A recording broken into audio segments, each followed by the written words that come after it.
जब रसूलुल्लाह सल्लल्लाहु अलैहि वसल्लम की पैदाइश हुई, हजरत आमना के जिस्म अथर से एक ऐसा नूर नमूदार हुआ जिसने मक्का ही नहीं बल्कि बुसरा और शाम के महल्लात के भी रोशन कर दिया।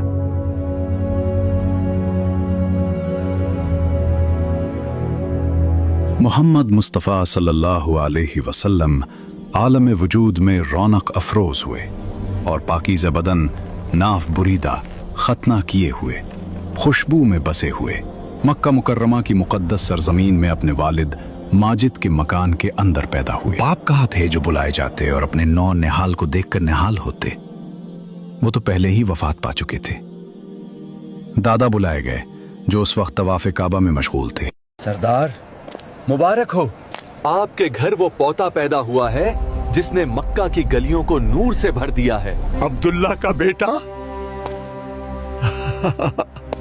मेरा पोता। ये खुशखबरी सुनकर दादा अब्दुल मुत्तलिब खुश खुश हरम काबा से अपने घर आए और वाल्हाना जोश मोहब्बत में अपने पोते को कलेजे से लगा लिया। ऐ मेरे लाडले, तू अपने बाप की निशानी है, तू मेरे उजड़े हुए घर की रौनक है। लोगों सुन लो, मैं इस बच्चे का नाम मोहम्मद रखता हूं ताकि आसमानों में अल्लाह और जमीन पर उसकी मखलूक उसकी हम्दो सना करे। ये वो नाम था जो अर्श पर पहले ही लिखा जा चुका था। अब्दुल मुत्तलिब ने दुआ मांगी और मक्का के दरो दीवार सुबहान अल्लाह पुकार उठे। इसके बाद अबू लहब की लौंडी सोइबा खुशी में दौड़ती हुई गई और अबू लहब को भतीजा पैदा होने की खुशखबरी दी। मुबारक हो, आपके भाई अब्दुल्ला के घर बेटा पैदा हुआ है। क्या कहा? अब्दुल्ला का बेटा? ये तो बहुत बड़ी खुशखबरी है। जा सोबिया, इस खुशखबरी के सदक़े आज से तू आजाद है। मैंने अपने भतीजे की विलादत की खुशी में तुझे गुलामी से निजात दी। अबू लहब ने इस खुशी में शहादत की उंगली के इशारे से सोइबा को आजाद कर दिया, जिसका समरा अबू लहब को यह मिला कि उसकी मौत के बाद उसके घर वालों ने उसको ख्वाब में देखा और हाल पूछा तो उसने अपनी उंगली उठाकर यह कहा कि तुम लोगों से जुदा होने के बाद मुझे कुछ खाने पीने को नहीं मिला, मगर इसके कि सोइबा को आजाद करने के सबब से इस उंगली के जरिया कुछ पानी पिला दिया जाता हूं। सबसे पहले हुजूर अलैहिस्सलाम ने अपनी वालिदा हजरत बीबी आमना रजी अल्लाह अन्हा का दूध नोश फरमाया। उसके बाद अबू लहब की लौंडी हजरत सोइबा का दूध नोश फरमाया। फिर हजरत हलीमा सादिया रजी अल्लाह अन्हा आपको अपने साथ ले गई और अपने कबीले में रखकर आपको दूध पिलाती रहीं और उन्हीं के पास आपके दूध पीने का जमाना गुजरा। शुरफाए अरब की आदत थी कि वो अपने बच्चों को दूध पिलाने के लिए देहातों में भेज देते थे। देहात की साफ सुथरी आबो हवा में बच्चों की तंदुरुस्ती और जिस्मानी सेहत भी अच्छी हो जाती थी और वो खालिस और फसी अरबी जबान भी सीख जाते थे। हजरत हलीमा सादिया रजी अल्लाह अन्हा का बयान है कि मैं बनी साद की औरतों के हमरा दूध पीने वाले बच्चों की तलाश में मक्का को चली। इस साल अरब में बहुत सख्त कहत पड़ा हुआ था। मेरी गोद में एक बच्चा था, मगर फिक्र फाका की वजह से मेरी छातियों में इतना दूध नहीं था जो उसको काफी हो सके। रात भर वो बच्चा भूख से तड़पता और रोता बुलबुलाता रहता था और हम उसकी दिलजोई और दिलदारी के लिए तमाम रात बैठकर गुजारते थे। एक ऊंटनी भी हमारे पास थी, मगर उसके भी दूध ना था। मक्का मुकर्रमा के सफर में जिस खच्चर पर मैं सवार थी वो भी इस कदर लागर था कि काफिले वालों के साथ ना चल सकता था। मेरे हमराही भी उससे तंग आ चुके थे। बड़ी बड़ी मुश्किलों से ये सफर तय हुआ। जब ये काफिला मक्का मुकर्रमा पहुंचा तो जो औरत रसूलुल्लाह सल्लल्लाहु अलैहि वसल्लम को देखती और ये सुनती कि ये यतीम है तो कोई औरत आपको लेने के लिए तैयार नहीं होती थी, क्योंकि बच्चे के यतीम होने के सबब से ज्यादा इनाम व इकराम मिलने की उम्मीद नहीं थी। इधर हजरत हलीमा सादिया की किस्मत का सितारा चमक उठा।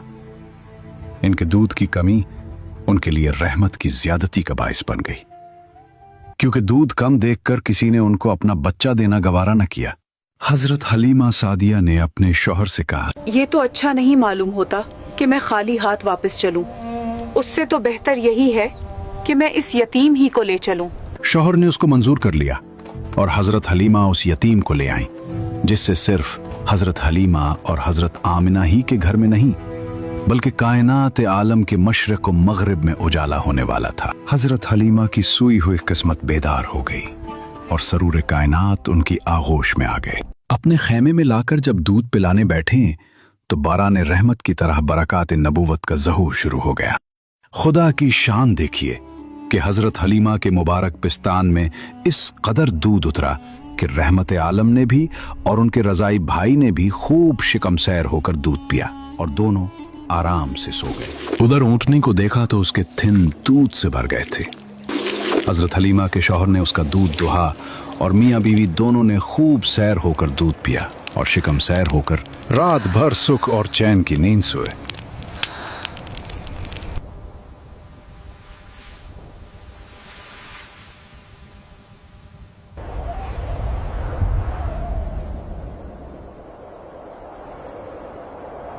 हलीमा, तुम बड़ा ही मुबारक बच्चा लाई हो। वाकई मुझे भी यही उम्मीद है कि ये निहायत ही बाबरकत बच्चा है और खुदा की रहमत बनकर हमको मिला है, और मुझे यही तवक्का है कि अब हमारा घर खैर व बरकत से भर जाएगा।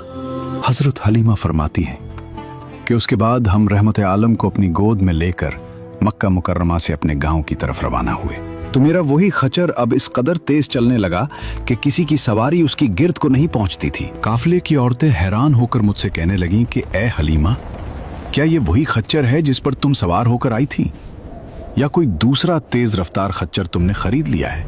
अलगरज हम अपने घर पहुंचे।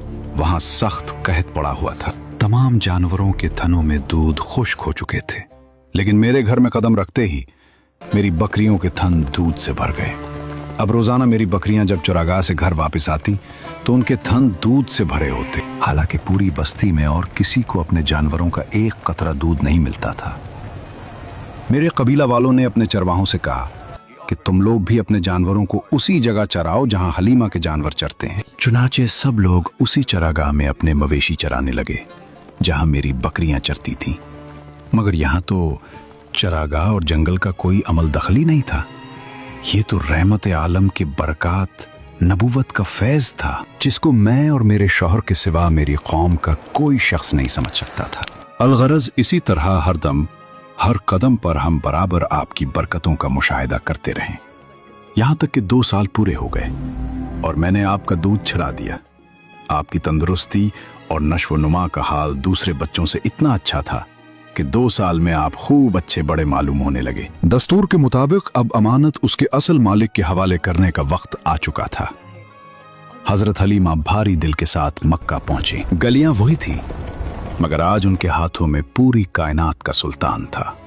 हजरत आमिना रजी अल्लाह अन्हा अपने घर के दरवाजे पर खड़ी हैं। हजरत हलीमा रजी अल्लाह अन्हा बच्चे को उनकी गोद में देती हैं। हजरत आमिना रजी अल्लाह अन्हा ने अपने दिल के टुकड़े को सीने से लगाया और हजरत हलीमा को उनकी खिदमत के बदले बेपनाह इनाम व इकराम से नवाजा। मगर हलीमा के लिए सबसे बड़ा इनाम वो बरकतें थीं जो वो 2 साल अपने साथ समेटती रहीं। कायदे के मुताबिक अब अमानत लौटाने का वक्त आ चुका था, मगर जिन आंखों ने 2 बरस तक आसमान से बरकतें उतरते देखी हूं, वो इस नूर से जुदाई कैसे बर्दाश्त कर सकती? मगर मोहब्बत हमेशा कोई ना कोई रास्ता निकाल देती है। इसी साल मक्का में खौफनाक वबा फैली हुई थी। हजरत हलीमा ने इसी बीमारी को एक ढाल बनाया और हजरत आमना से दरख्वास्त की, आमना, शहर की हवा जहरीली है, अपने लाडले को कुछ और दिन हमारे पास रेगिस्तान की साफ हवा में रहने दो। चनाचे हमने इस वबाई बीमारी का बहाना करके हजरत बीबी आमना को रजामंद कर लिया और फिर हम रहमत आलम को वापस अपने घर लाए और फिर हमारा मकान रहमतों और बरकतों की कान बन गया और आप हमारे पास निहायत खुश खुर्रम होकर रहने लगे। आप सल्लल्लाहु अलैहि वसल्लम घर से बाहर निकलते और दूसरे लड़कों को खेलते हुए देखते, मगर खुद हमेशा हर किस्म के खेल कूद से अलहदा रहते। एक रोज मुझसे कहने लगे कि अम्मा जान, मेरे दूसरे भाई बहन दिन भर नजर नहीं आते। ये लोग हमेशा सुबह को उठकर रोजाना कहाँ चले जाते हैं? मैंने कहा कि ये लोग बकरियां चराने चले जाते हैं। ये सुनकर आप सल्लल्लाहु अलैहि वसल्लम ने फरमाया, आप मुझे भी मेरे भाई बहनों के साथ भेजा कीजिए। चुनाचे आपके इसरार से मजबूर होकर आपको हजरत हलीमा ने अपने बच्चों के साथ चरागाह जाने की इजाजत दे दी और आप रोजाना जहां हजरत हलीमा की बकरियां चरती थीं तशरीफ ले जाते रहे। और बकरियां चरागाहों में ले जाकर उनकी देखभाल करना जो तमाम अंबिया और रसूलों की सुन्नत है, आपने अपने अमल से बचपन ही में अपनी एक खुसलत नबूवत का इजहार फरमा दिया। एक दिन आप चरागाह में थे कि एकदम हजरत हलीमा के एक फर्जंद जुमरा दौड़ते और हाँपते कांपते हुए अपने घर पर आए और अपनी माँ हजरत बीबी हलीमा से कहा कि अम्मा जान, बड़ा गजब हो गया। मोहम्मद को 3 आदमियों ने जो बहुत ही सफेद लिबास पहने हुए थे चित लिटाकर उनका शिकम फाड़ डाला है और मैं उसी हाल में उनको छोड़कर भागा हुआ आया हूँ। ये सुनकर हजरत हलीमा और उनके शौहर दोनों बदहवास होकर घबराए हुए दौड़कर जंगल में पहुंचे तो ये देखा कि आप बैठे हुए हैं मगर खौफ और हिरास से चेहरा जर्द और उदास है। हजरत हलीमा ने इंतहाई मुशफिकाना लहजे में प्यार से पूछा कि बेटा क्या बात है। आपने फरमाया कि 3 शख्स जिनके कपड़े बहुत ही सफेद और साफ सुथरे थे मेरे पास आए और मुझको चित लिटाकर मेरा शिकम चाक करके उसमें से कोई चीज निकालकर बाहर फेंक दिया और फिर कोई चीज मेरे शिकम में डालकर शगाफ कोसी दिया, लेकिन मुझे जर्रा बराबर भी कोई तकलीफ नहीं हुई।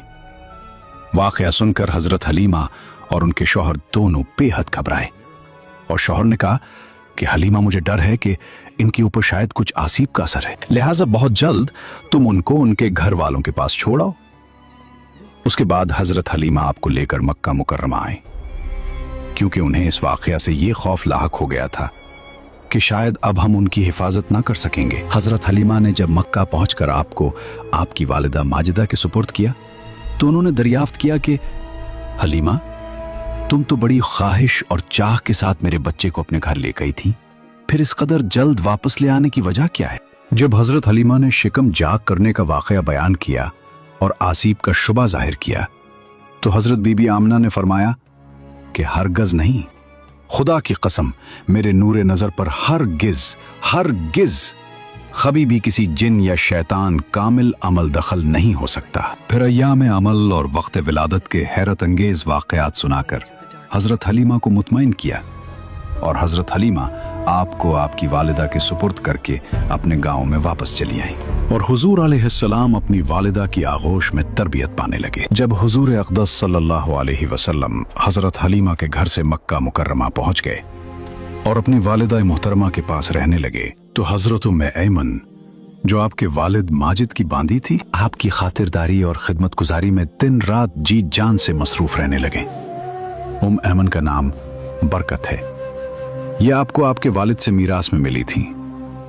यही आपको खाना खिलाती थी, कपड़े पहनाती थी, आपके कपड़े धोया करती थी। हुजूर अक़दस सल्लल्लाहु अलैहि वसल्लम की उम्र शरीफ जब 6 बरस की हो गई तो आपकी वालिदा माजिदा आपको साथ लेकर मदीना मुनव्वरा आपके दादा के नन्नी हाल बनु अदी बिन नज्जार में रिश्तेदारों की मुलाकात या अपने शौहर की कब्र की जियारत के लिए तशरीफ ले गईं। हुजूर अलैहिस्सलाम के वालिद माजिद की बांदी उम्मे ऐमन भी इस सफर में आपके साथ थी। वहां से वापसी पर अबुआ नामी गांव में हजरत बीबी आमना की वफात हो गई और वो वहीं मदफून हुई। वालिद माजिद का साया तो विलादत से पहले ही उठ चुका था। अब वालिदा माजिदा की आगोश शफकत का खात्मा भी हो गया, लेकिन हजरत बीबी आमना का यतीम जिस आगोश रहमत में परवरिश पाकर परवान चढ़ने वाला है वो उन सब ज़ाहिरी असबाब तरबियत से बेनियाज है। हजरत बीबी आमना की वफात के बाद हजरत उम्मे ऐमन आपको मक्का मुकर्रमा लाए और आपके दादा अब्दुल मुत्तलिब के सुपुर्द किया और दादा ने आपको अपने आगोश तरबियत में इंतहाई शफकत और मोहब्बत के साथ परवरिश किया और हजरत उम्मे ऐमन आपकी खिदमत करती रहीं। जब आपकी उम्र शरीफ 8 बरस की हो गई तो आपके दादा अब्दुल मुत्तलिब का भी इंतकाल हो गया। प्यारे व्यूअर्स, ये था सीरतुन नबी सल्लल्लाहु अलैहि वसल्लम सीरीज का दूसरा एपिसोड। इंशाअल्लाह तीसरा एपिसोड बहुत जल्द आपके सामने होगा। अगर आप इस सिलसिले को आगे देखना चाहते हैं तो कमेंट में लाजमी लिखें एपिसोड 3 और वीडियो को लाइक और शेयर करना ना भूलें।